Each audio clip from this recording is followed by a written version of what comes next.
Hello once again. Welcome to Chapter 4, dealing with a particular writing genre or type of writing known as narration, storytelling. The method of narration. What happened? Do you get the full story with all the gory details or just the short version? Narratives can be used to instruct, inform, entertain, you name it. There's my favorite puppy dog Snoopy starting his great American novel. It was a dark and stormy night. Purpose and shape of narration. The purpose in academic writing, narration typically is telling a story or an incident to help illustrate and emphasize an important point. If you have personal experience, or you know of someone who had an experience of some sort, or you've read or heard about someone having an experience that might be relevant to your writing, it might help explain a point that is confusing or emphasize the importance of a point. This is a verbal example, but when I talk about using impact in writing, I tell the story of several public service announcements that I have seen on the internet that deal with texting and driving, and just how powerful and the impact those public service announcements have. And by the time I get to the end of those stories, my class is typically dumbfounded, and you can hear a pin drop in the room. That's an example of using a story to emphasize an important point. It can also help you set the tone for the work that you're doing. Do you want to be happy, happy-go-lucky, have fun? Are you being serious? Is your subject disturbing? You need to shake people up. Get them to take some action. Narration can accomplish all of those things. The main point or the thesis of a narration usually is at the beginning. It lets the reader know what to expect. But you don't always have to have a thesis statement in narration. A thesis statement typically is to let the reader know what's coming. Maybe you don't want them to know what's coming right away. You want to do a little build up some suspense, and then catch them by surprise. So, as a result, many narrations don't even have a thesis. But you should still be able to make it clear to the reader what the main idea of the story was by the time he gets to the end of it. What was your point? What was your purpose in telling me this story? You're trying to leave me with a lasting impression? You're trying to make me laugh? You're trying to get me angry? Did you make your purpose?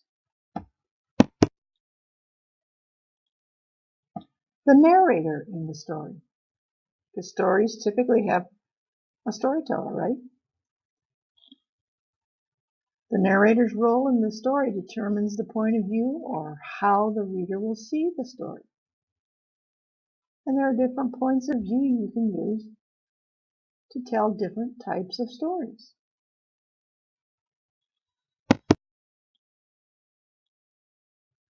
Narratives that report on a personal experience. You were there. I was there. This happened to me. Usually you tell those in the first person. I did this. I went there. This happened to me. It's a lot of I, me, first person. It's a recounting of your own feelings and experiences, not somebody else's. It's your own story. This happened to you. And then there are also narratives that report on other people's experiences. Maybe a friend's experience, a family member's experience, an experience somebody had that you read about or saw on, a news source on the internet, whatever. But when you are reporting on somebody else's experiences, you have to use third person language. He, she, it, they. Okay? And when you are telling a story that didn't happen to you, there are two ways that you can approach it. You can do it subjectively, which means you're including the thoughts and feelings of the people that were involved. I'm telling a story of something that happened to my sister.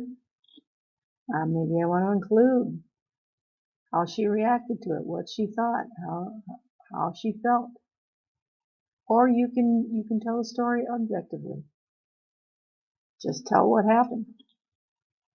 Don't go into the thoughts or feelings or emotions that the person who this happened to experienced. You're just relating the story as it happened.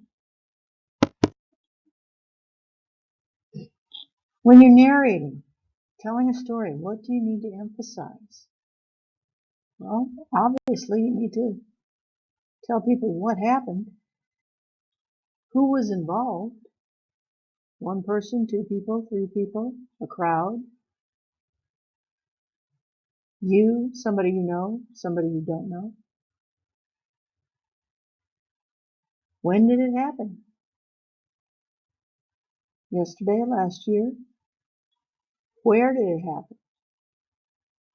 At my house? At school? Where did it happen?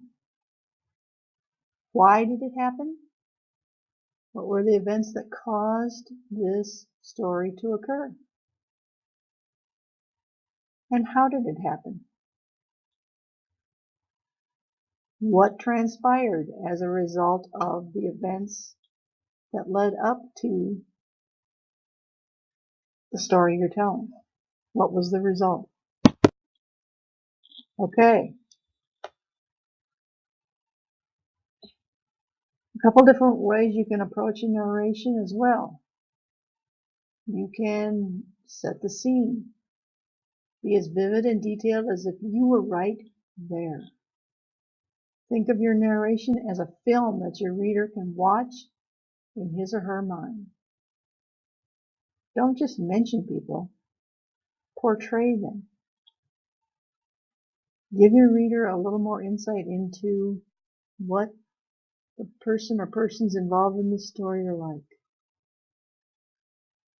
Describe their physical appearance, the type of clothes they wear, the attitudes they possess. Make them more real to your reader.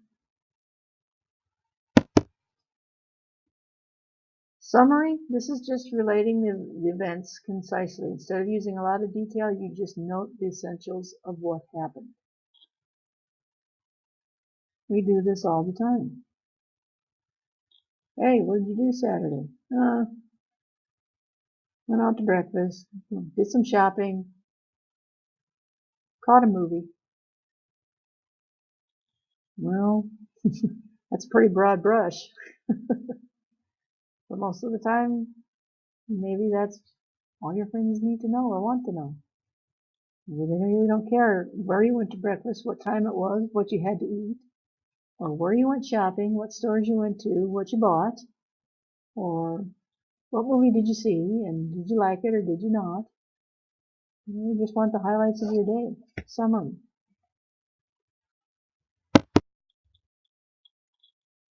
So here's our narration checklist. Thesis. What is the point? Even if you don't have a thesis statement, you should have a central idea. The point of view. What is the narrator's position in the story, and do you keep it consistent throughout? If you are telling a story that happened to you, and so you're talking in the first person, you need to make sure that you do that all the way through the narration. Don't toss the ball over to somebody else who's involved in the story. You're telling it from your point of view. Make sure you stick with that. Selection of events. Have you included enough information to get your meaning across? Don't leave out details that have an effect on the impact that you want this story to have upon your reader.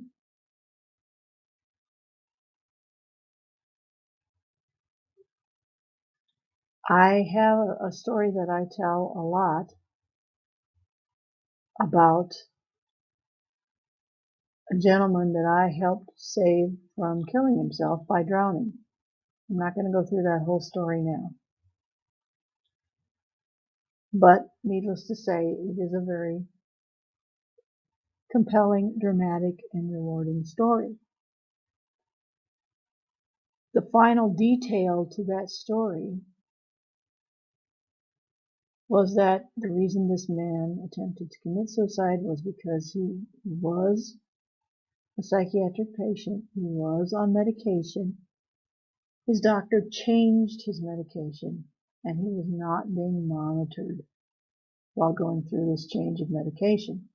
And that's a very dangerous thing to do, because when a psychiatric patient is changed from one medication to another, a very common side effect of that change is suicidal tendencies. And this man had not been monitored for his medication change. Therefore, he tried to drown himself. Now, if I were to tell you that story and leave that point out,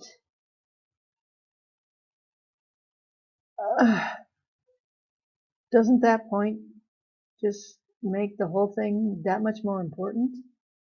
That much more dramatic? And my point in telling people this story is that you always try and do the best you can do in whatever situation comes your way.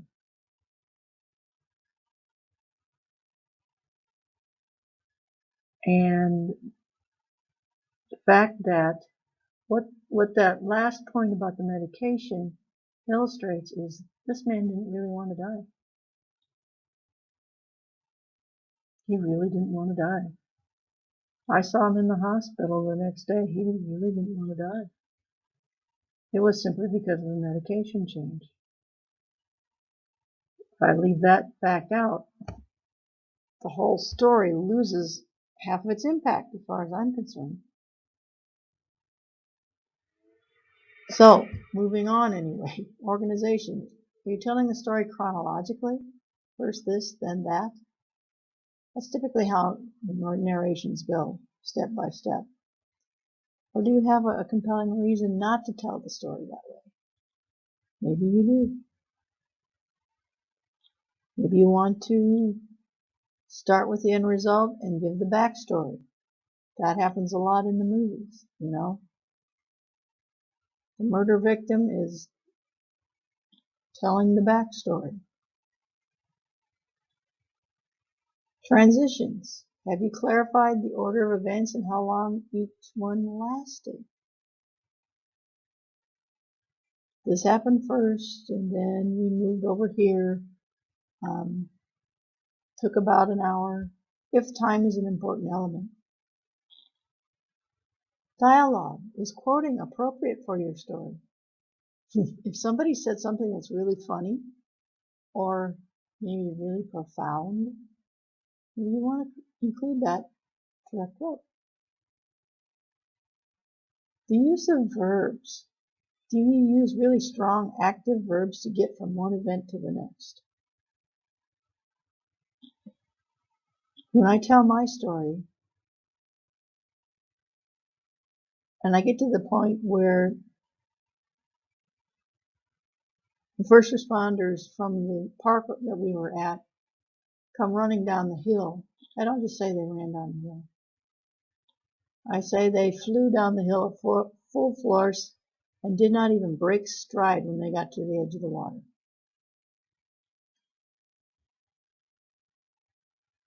Use strong words that denote a lot of action. Brings your point home even further. So that, in a nutshell, is narration. We all tell stories. I don't know if anybody can go a week without telling a story. Something that happened to you during the day, something you saw, something that you heard. We're all great storytellers. You just have to follow a few simple guidelines here when we want to put those stories down on paper, quote unquote. So,